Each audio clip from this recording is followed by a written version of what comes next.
Graça e paz. 1 Samuel capítulo 4, versículo 19, diz assim: A nora de Eli, a mulher de Finéias, estava grávida, e já quase na época de ter a criança. Quando ela soube que a arca de Deus havia sido tomada, e que seu sogro e seu marido tinham morrido, começou a ter as dores de parto, e deu à luz. Ela estava morrendo, mas as mulheres que a ajudavam disseram: Tenha coragem, você ganhou um filho. Ela não se interessou e não respondeu, mas deu o nome do menino e acabou, explicando: A glória saiu de Israel. Disse isso falando da tomada da arca de Deus e da morte de seu sogro e de seu marido. Ela disse: A glória saiu de Israel, pois a arca de Deus foi tomada pelos inimigos. Esse texto que nós lemos daqui, quando eu abro ele, eu me espanto, porque é uma fase que Israel passou totalmente terrível. Conta a Bíblia de que naquela época existia um sacerdote chamado Eli. Ele tinha dois filhos, Hofni e Finéias. Esses dois filhos, eles faziam aquilo que não agradava a Deus. Conta a história de que tinha vezes de que eles estavam à porta do templo e as mulheres passavam ali, pegavam essas mulheres, arrastavam para o templo, estrupavam elas. E Deus ele falava tudo isso para Eli, e a Bíblia diz de que Eli ele não repreendia os seus filhos.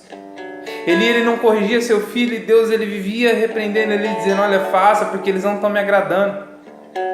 Deus tinha estabelecido uma lei para aquele povo, dizendo assim: Olha, vocês, quando forem oferecer sacrifício para mim, vocês oferecerão com carne cozida. Mas Hofni e Finéias, eles faziam diferente, eles iam lá e queriam carne assada. Não é que não seja pecado você comer carne assada ou algo do tipo, mas aquela lei era estabelecida naquele momento para eles, e eles desonraram essa lei que Deus tinha dado a eles. Hofni e Finéias, eles faziam aquilo que desagradava a Deus. Só que Deus ele levanta Samuel. Todos conhecem a história. Samuel está dormindo do quarto ao lado de Eli, e diz a história de que ele agora pega e fala para Eli: Eli, eu ouvi uma voz me chamando. Eli manda ele dormir pela segunda vez, pela terceira vez. Na terceira vez Eli fala: Olha, de que se essa voz chamar você de novo, diga: Eis-me aqui, Senhor, que o seu servo ouve. E vocês conhecem a história, e aí Deus fala com Samuel, dizendo que o juízo dele ia vir sobre Israel e tudo mais. E Samuel fala para Eli fala: Todavia seja feita a vontade de Deus. E diz a Bíblia de que certo dia se levantou 10.000 filisteus e acamparam de frente de Israel para ir para a guerra. Israel levanta mais de 30.000 homens, cerca de 30.000 homens, para eles poderem ir pelejar contra esses filisteus. Esses filisteus, eles estão indo para a batalha. Quando eles veem Israel, a Bíblia diz que começa um massacre, porque os filisteus vão matar 4.000 homens de uma vez. E aí Israel se espanta quando vê essa monte de morte acontecendo, e fala: Olha, vamos lá buscar a Arca da Aliança, porque quem sabe com a Arca da Aliança a gente ganha essa batalha.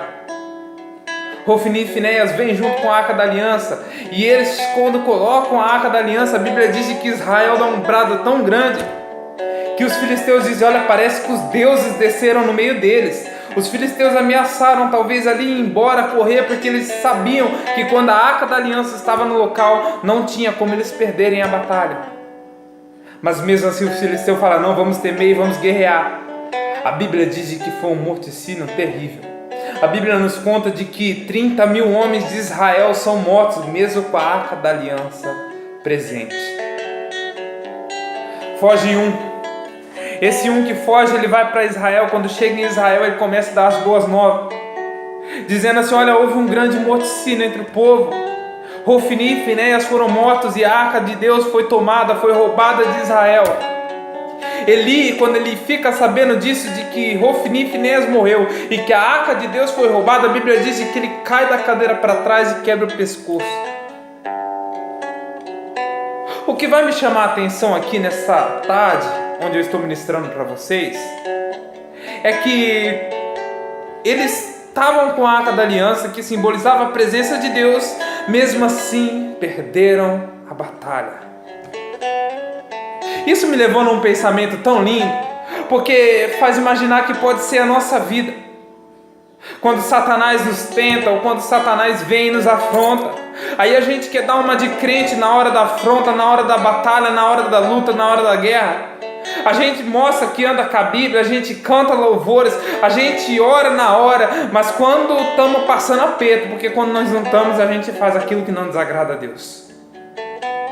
Hofni e Finéias só lembraram da presença de Deus, da Arca da Aliança, porque eles passaram um tempo terrível, porque eles passaram apertado, porque eles entendiam que sem a arca eles iam morrer, só que não adiantavam de nada. Eles queriam a presença de Deus na hora que eles estavam passando dificuldade, mas se esqueciam dela no momento em que vinha a bonança.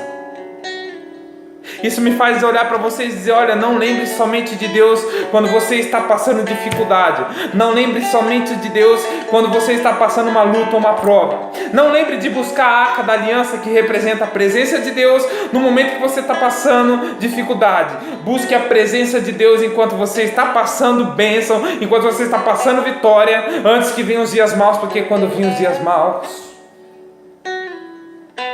pode dar até a morte. Porque foi assim que terminou com Hofni e Finéias. Se eles tivessem procurado Deus antes, talvez eles não teriam morrido.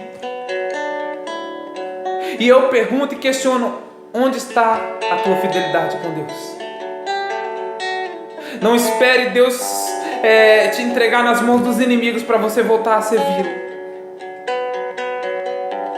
Foi tão grande eles sabendo que a Arca da Aliança, a presença de Deus foi embora, porque diz a Bíblia de que a mulher de Finéias estava grávida. E ela estando grávida, ela começa a sentir as dores do parto bem no dia em que o seu marido e o seu sogro morreu. Era uma alegria tão grande quando uma mulher tinha um filho homem. As parteiras dizem a ela: olha, seu marido e o seu sogro morreu, mas você teve um filho, dá um nome bonito para ele. E elas vão olhar e vão dizer assim: olha, o nome do meu filho será Icabod, dizendo: foi-se a glória de Deus. Aquela Arca da Aliança tinha atributos nela. A mulher de Finéias sabia o que tinha na arca. É por isso que ela chora. O que acontece muitas das vezes na nossa vida é que a gente não dá tanto caso na presença de Deus.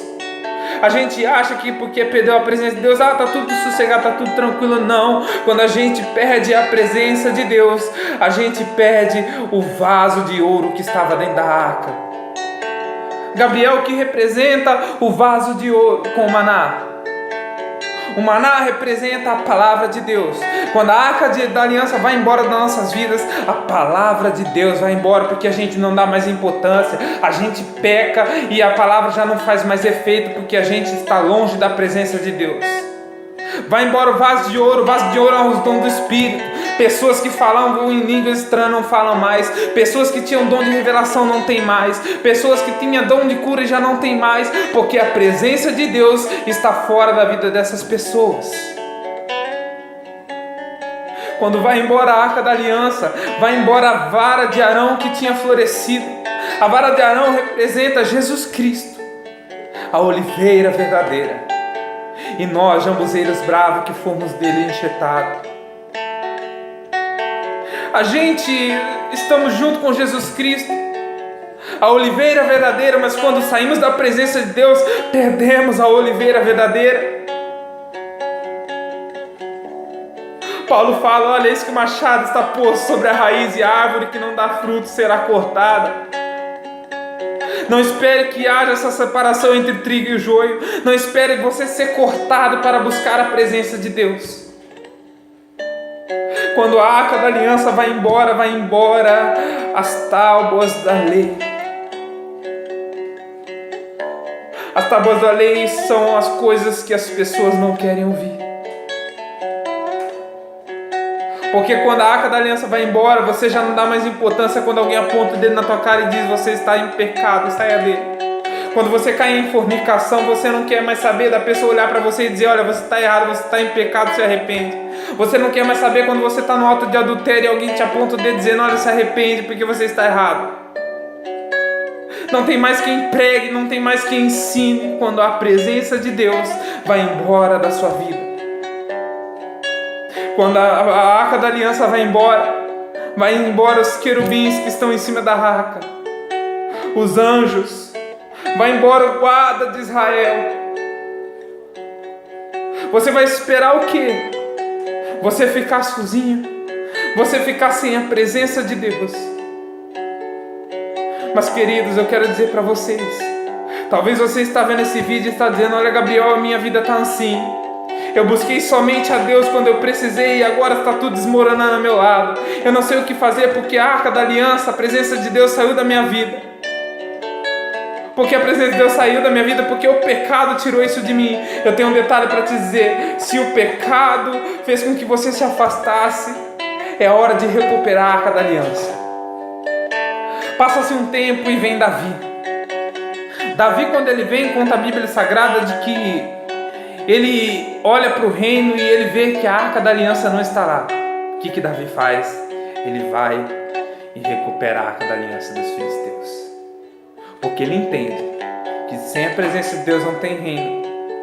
Saul, quando ele unificou o reino, quando veio o primeiro rei de Israel, que foi Saul, a Bíblia não nos diz em nenhum momento de que Saul falou: olha, vamos atrás da arca da aliança. Pelo contrário, ele tentou dirigir o reino sem a presença de Deus. É por isso que talvez o ministério de Saul não foi tão longe, porque sem a presença de Deus nós nunca vamos longe.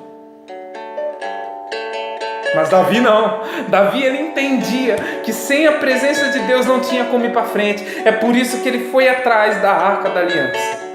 E é o que eu falo para vocês: não espere por muito tempo passar, mas corra para a presença de Deus enquanto ainda é tempo.